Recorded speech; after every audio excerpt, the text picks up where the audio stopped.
The Williams Brothers Racing Gang is turning the car around after a successful Q1 effort. They might not be number one qualifier right now, but Kirk Williams must feel good. You are in drag racing history books here at Albuquerque, the first into the threes in a piston-powered car. Yeah, you know, we really did not expect it to run that good. I mean, the heat was still on the track and stuff. We came up thinking it'd run a 4 flat, 404, but then the cloud cover come in and the track cooled down. The car left and it felt really good. And man, that 94 popped up on the board and I was just like, oh Lord, look at this. And yeah, the car was solid and there it is. Kirk, the story is though, that almost didn't happen that way, being the first car out.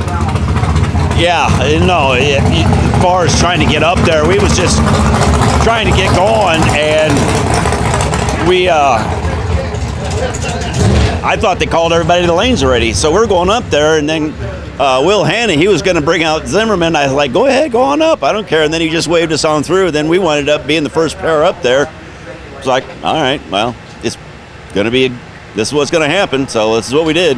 And, you know, the rest is history. Car ran in 94, and it was great. Funny car chaos with the Williams Brothers Racing Gang making history.